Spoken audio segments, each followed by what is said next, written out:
কি বুঝে বিড়ি খান, কি বুঝে সিগারেট খান, কোন বুঝে দাড়ি কাটেন, কোন বুঝে টেলিভিশনে নর্তকীর নাচ দেখেন।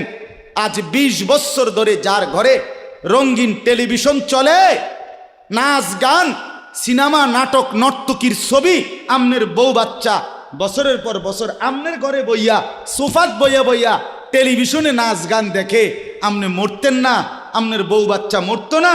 আমনে আল্লাহর সামনে দাঁড়াইতেন না? না, জিন্দিগিটাই ছবি, জীবনটাই ছবি, একেবারে যেটা পাও। আজ মুসলমানের যুবকের কথা হইল বেঈমান ইহুদি আর কাফেররা আমাদেরকে এরকম ফাঁদে ফেলাইছে যে যা কিছু আছে 24 ঘন্টা মুসলমানের ছেলে মেয়ের হাতে মোবাইল তুলে দিছে, যেটা ফাও শুধু ছবি উড়াই আমগো কাছে পাঠাই। এটা কুত্তা হোক, বিলাই হোক, শুকর হোক, মানুষ হোক, গরু হোক, ছাগল হোক, হুজুর হোক, পাবলিক হোক, বেড়া হোক, বেড়ি হোক, জোয়ান হোক, বুড়া হোক, যেটা পাউডা শুধু ছবি উড়া। জিন্দিগির কাজে একটা হায় হায় বাপ, তোমরা বুঝো না, বেঈমান তোমাদেরকে বেঁধে ফেলছে আষ্টে পিছে। নবীজি এ কথা বলছে, উম্মত, চুরি ডাকাতি জিনা ব্যভিচার মদ জুয়া নাচ গান টেলিভিশন নাটক সিনেমা বিড়ি সিগারেট তুমি সব করতে থাকো, তোমার জিডা মনে কয়টা করো, হাসরের ময়দানে শুধু আমার দ্বারে আইও, আমি বেহেশতে ফাটাই দিমু, এটাই তো সুপারিশ না? তো আমনে ঘটনা কি? এক বুজুর্গ বলছেন, আমি দেখলাম যে পুরা বাজারে যত ব্যবসায়ী তাদের মাল বিক্রি করতেছে, তন্মধ্যে সবচেয়ে বেশি চিল্লাইতেছে, কাস্টমার গ্রাহক ডাকতেছে এই বরফ বিক্রেতা, এবং চিৎকার করে করে বলতেছে, হে আল্লাহর বান্দারা, তোমরা ওই ব্যক্তির উপরে একটু দয়া করো, যাদের নেওয়ার জলদি জলদি নাও, যার পুঁজি খুব দ্রুতই গলে গলে শেষ হয়ে যাইতেছে। মানে আমার এই বরফের চাকাটা যদি তোমরা কিনতে দেরি করো, তাইলে আমার এটা কিন্তু এটাই আমার পুঁজি, এখন এটা যদি দেরি করো তাহলে গলে গলে কি হয়ে যাবে, আমার পুঁজি শেষ হয়ে যাবে, আমি আর বেচমু কি? তাইলে বরফের চাকাটা এমন না যে যতক্ষণ বেচা হবে না অতক্ষণ গলবে না, এমন না, সে গলতেই আছে, বেচা হোক কিংবা না হোক। তো ওই আল্লাহর ওলি বলেন, আমি এই বরফ বিক্রেতার এই আহাজারি, তার এই চিৎকার চেঁচামেচি, তার এই পেরেশানি থেকে আমার হায়াতের কদর বুঝলাম, জীবনের কদর বুঝলাম, যে আমার হায়াতটাও ঠিক এরকম, এটা গলে গলে শেষ হয়ে যাচ্ছে। প্রতি মিনিট প্রতি সেকেন্ড আমি ঘুমে থাকি কিংবা সজাগ থাকি, আমার হায়াত শেষ হইতেছে। খামখেয়ালি করে গপ মারলাম, তামাশা করলাম, তবুও শেষ হচ্ছে। কঠোর পরিশ্রম করতেছে ওই ব্যক্তিরও সময় কি হইতেছে, হায়াত শেষ হচ্ছে।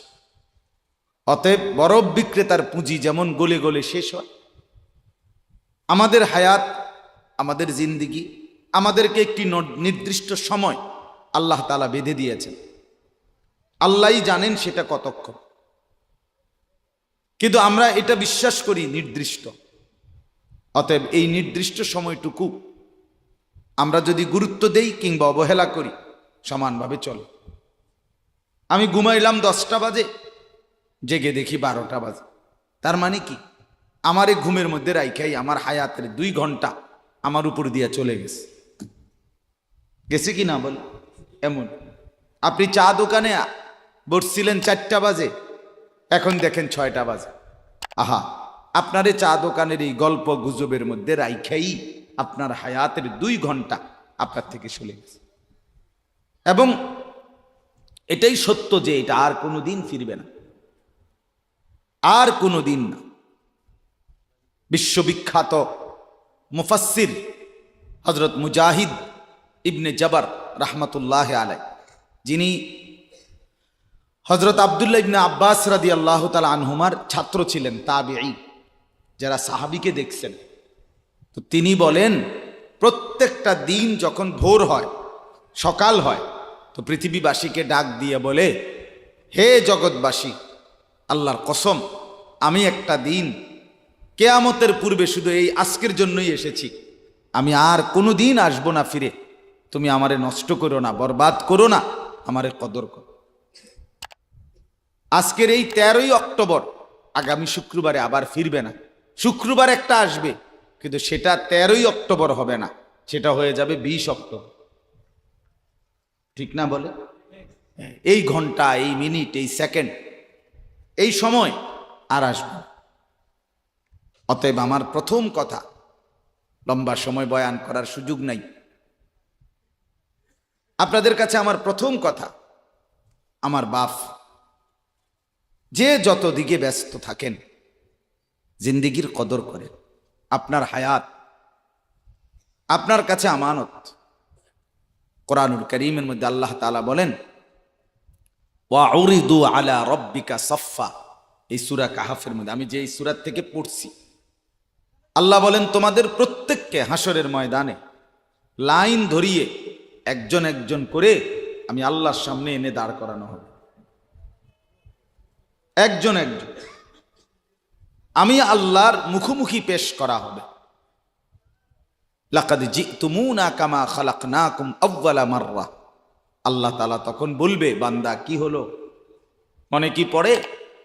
আল্লাহ বলবেন, বান্দা মনে পড়ে তো যে অবস্থায় দুনিয়া গেছিলা, আজ ঠিক সেই অবস্থায় আমি আল্লাহর সামনে আসলাম। দুনিয়া থেকে যেদিন দুনিয়ায় গেছিলা মায়ের পেট থেকে, সেদিন একাই গেছিলা, আজ ঠিক একাই কার কাছে ফিরলা? আমার সামনে। বাল জাআমতুম আল্লান নাজআলা লাকুম মাওঈদা। এরপরে আল্লাহ বলবে, তুমি তো মনে মনে ভাবছিলা, যেই ফুর্তি, যেই তামাশা তুমি করতেছিলে দুনিয়ায়, তুমি মনে করছো এমন একটা দিন আসবে না। তুমি ভেবেছিলে মরতে হবে না, হাসরের ময়দান আমি আল্লাহর সামনে আসবে না। আজ তো দেখলাম, আজ চতুর্দিকে তাকিয়ে দেখো, এটা হাসরের ময়দান। আজ দেখো মানুষগুলো কাঁপতেছে, আজ দেখো মানুষগুলো ভয়ে তটস্থ। তাকিয়ে দেখো, ওয়াউদি আল কিতাব ফাতারাল মুজরিমিনা মুশফিকিনা মিম্মা ফি।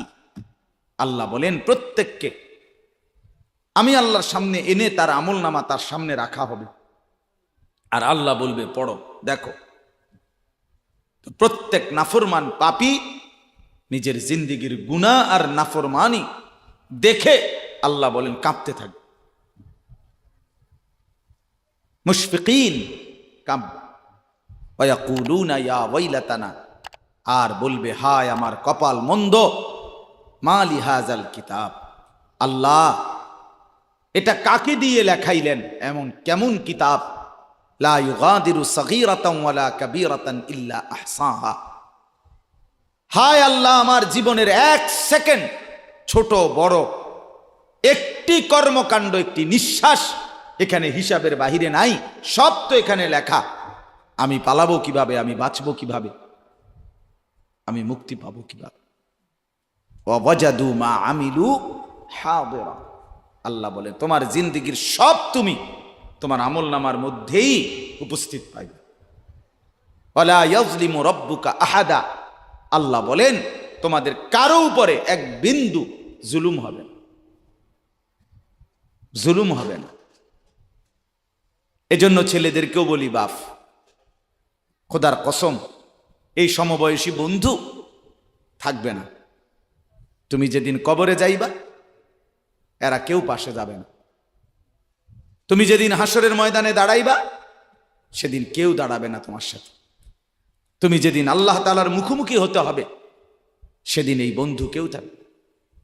ফাইদা নুফিখা ফিস সূর ফালা আনসাবা বাইনাহুম ইয়াওমাইদিন ওয়ালা ইয়াতাসাআলুন। আল্লাহ বলেন ইসরাফিল যখন দ্বিতীয়বারে সিংগায় ফু দিবে, আমি আল্লাহ হাসরের মাঠ কায়েম করব, তখন এই হাসরের ময়দানে দাঁড়িয়ে কেউ কাউকে আত্মীয়তার, বংশের, সম্পর্কের কোনো পরিচয় দিবে না। কোনো মা বলবে না এটা আমার সন্তান, কোনো সন্তান বলবে না এটা আমার মা, কোনো ভাই বলবে না এ আমার বোন, বোন ডাকবে না এ আমার ভাই। ওয়ালা ইয়াতাসাআলুন, কেউ কাউকে জিজ্ঞেসও করবে না কেমন আছে। কে কারে জিগাবে? আম্মা জান আয়েশা রাদিয়াল্লাহু তাআলা আনহা বলেন, নবীজির স্ত্রী তিনি নবী সাল্লাল্লাহু আলাইহি সাল্লামকে জিজ্ঞেস করছিলেন, ইয়া রাসূলুল্লাহ, হাসরের